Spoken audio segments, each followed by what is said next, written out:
Welcome to Your Health Moment. I am Dr. Fitness, and I apologize in advance for the noise in the back. They're doing construction at the moment. I thought they'd be done by now, but they're not. So if you can hang in there, we're gonna do this show on hydration, okay? And remember, you can reach out to me if there's anything that you miss. Now, I made hydration the first pillar of the 5 pillars of fitness focus. And if you're wondering why, the short answer is the human body is made up of 70% water. Now, this is why I chose proper hydration as the first pillar of focus. According to the National Library of Medicine, approximately 75% of Americans are chronically dehydrated. Now, chronic dehydration is a condition where dehydration is occurring for you on a regular basis. So you spend a lot of time without the amount of water that your body needs to function properly. Now, sometimes regardless of how much fluid that you may take on a particular day, it's not going to impact your level of hydration. It's not going to really bring it up significantly enough to get you out of that dehydrated mode that you're in or out of chronic dehydration. Now, I recommend that everyone do their podcast when they know that no construction is going to be going on. But I also recommend that everyone attempt to consistently drink about a gallon of water. Okay. You want to do that each day to stay properly hydrated. Now, some people that might be a little too much for them because everyone is a little different. But if you're not doing that, you could be setting yourself up for chronic dehydration. Now, on the other hand, most people are prone to acute dehydration under certain circumstances, such as extreme heat exposure, prolonged physical activity. In cases of typical acute dehydration, they can be resolved by resting and making sure that you're drinking lots of water or eating fruits that are really delicious, like watermelon. Okay, that helps. You'll get your electrolytes in as well. But chronic dehydration passes the point of simply using more fluids that you can take in, and it really turns into something that's a ongoing issue where you may be forcing your body to function without enough water, which, and you don't want to put yourself in a position where chronic hydration is there for significant periods of time, because that would require medical attention. And that's why you would definitely need an IV. And as crazy as it sounds, when most people go to the hospital, one of the main causes that people need urgent care is hydration related. So one of the standard treatments or methods they do to deal with it is by giving patients IVs when they come in. So that's one of the most important things. So being mindful of your hydration, it's really a critical thing to take, to keep in your mind, because it also leads to increased blood pressure, kidney stones, or as a result of not being properly hydrated as well. You got to keep your kidneys nice and clean. So the more hydration, the better. Now, I first learned the importance of hydration when I was really young. I had a very observant mother who just happened to be a nurse as well. And when I was about 8 years old, my brother Mike brought me my first bike.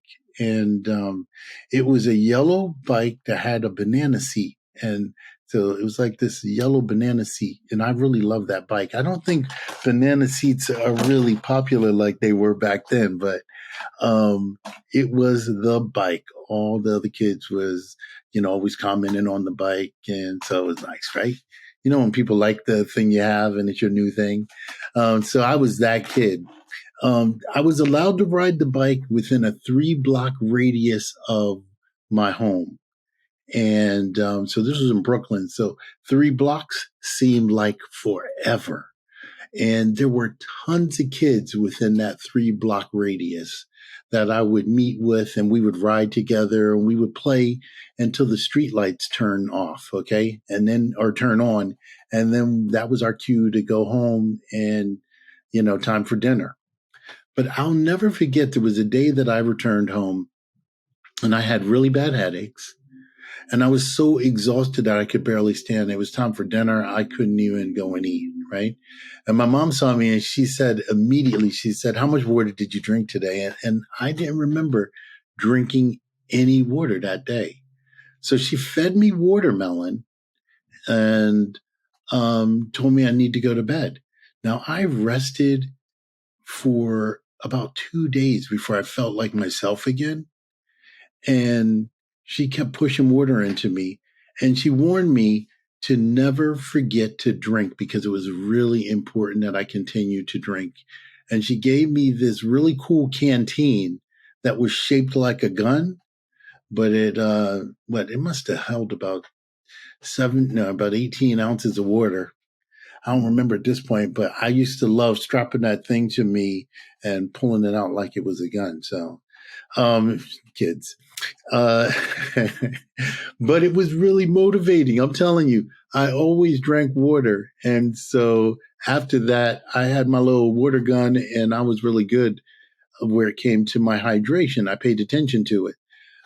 Now, if you want to know what dehydration looks like, you need to watch for what symptoms to kind of watch for or look out for. If your urine is dark, and you start noticing that, wow, your urine is really kind of dark. So it's instead of a really light yellow, it's a dark yellow or even darker than that.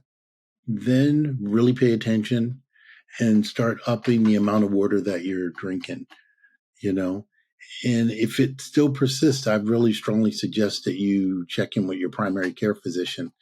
But if you get muscle fatigue, if you get dizziness, if it's extreme thirst, and you just find that you're like crazy thirsty, these are signs that you may be having some hydration issues or may be dehydrated.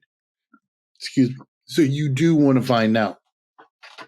So I find that everybody is different. And there are a lot of different combinations of symptoms when it comes to determining whether or not you're dehydrated. So if you notice one of those symptoms, you may have some other symptoms. So, but pay attention to them. Your lips could be really dry. You could notice dry skin. Your hair could be dry. I mean, really pay attention. Do any of these symptoms could mean it? So pay attention to symptoms that seem kind of unusual for you. Okay. But to make it, again, super simple, if you have a gallon water jug, carry it with you and take at least 10 gulps every time you think about it, or every 25 to 30 minutes. If you're carrying a gallon jug, some people tell me all the time, carrying that gallon jug is just too much for me to carry. Well, then I recommend taking the gallon but pouring it into smaller bottles that you find really easy to carry. So you break your gallon up so you know exactly how much you're drinking, because the real point of the whole experiment here with drinking that gallon is to help you to measure how much water you're drinking each day. That's the real purpose, to have a system in place where you are knowing exactly what you're drinking and you're not having to guess about it. So if someone said, "Hey, how much did you drink?" Boom, it's right on the top of your head. You drank 5 20-ounce bottles. Boom, you know. So you want to be in a situation. So if I called you out of the blue and I said, "How much water do you have today?" You're going to know. Okay. You won't be going, "I don't know." You will know. So you don't have to experience all of these symptoms to be suffering from dehydration. But in my opinion, it's better to be safe than sorry. Make sure you're bringing that water with you, not just one day out of the week, but consistently. I believe it's important to let your body actually organically tell you how much water that you should be drinking. So you can't get to that point if the water is not with you. Okay? So it's really important to make a habit of carrying it with you. The thing that's the most important that most people just don't know is how to track their water, how to track the water that they're drinking. And this is why I recommend that gallon, okay? Because now you have this tracking mechanism in place that's going to help you to be successful and avoid dehydration. Because this system is very easy for you to execute. And the best systems are easy systems. The more complicated it gets, the more difficult it is to be successful with it. So if every day you're drinking a gallon, you're doing well. But if you're experiencing any signs of dehydration, you may need additional rest. Because sometimes even when people are drinking enough hydration, there's a component that has to do with the rest, that your body needs to rest to really properly absorb that hydration. So there is a connection between sleep and your body using the liquid and the water that you're drinking. So at that point, you'll have to pay attention to that. Sleep is going to be one of those things that's going to be a pillar that you're going to need to focus on. Do the best you can, but don't overthink any of the process, okay? Now, when you're looking back at times, you'll notice the times that you were dehydrated and the times that you weren't. Now, when I look back, I remember clients that I've worked with that I realized they were dehydrated. I noticed that they didn't perform well during their sessions. When we talked about hydration, it was never something that was on their list, or they never knew how much they were drinking. They just weren't aware of it.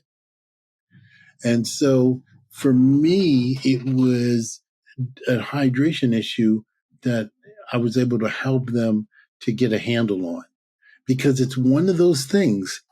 Dehydration, it can sneak up on you. Okay. You might not feel anything, but then maybe a little bit thirsty, or you might feel just a little lightheaded and think, well, maybe I didn't eat enough. Sometimes it's really hydration, but it sneaks up on you. Let's say you're feeling fatigue. It could be hydration. You may not realize that it is actually coming from dehydration. Okay. So some people feel hungry and they eat when they actually need to be drinking water. Pay attention to that. So the more familiar you get with it, the easier it'll be to differentiate between whether you are hydrated or dehydrated, because you're really paying attention. You're keeping metrics, you're tracking how much you're drinking. When you're out and about, don't just think about drinking, but actually drink. I know a lot of people that will carry a 20-ounce bottle of water with them all day and not complete it. But when I say, how you doing on water? They go, look, I got it right here. Well, if you got it right there, that means you're not drinking it, particularly if you had it all day and it's only 20 ounces. But so carrying the bottle doesn't really constitute drinking it, So remember, our organs are made up of mostly water. Think of that. So it's really vital that we're drinking plenty of water. Your body simply won't function at its best without it. So thanks so much for tuning in to this episode on hydration. If you want any more information on dehydration or proper hydration, my contact information is down in the show notes. And don't forget to sign up for my newsletter. All right, see you next time.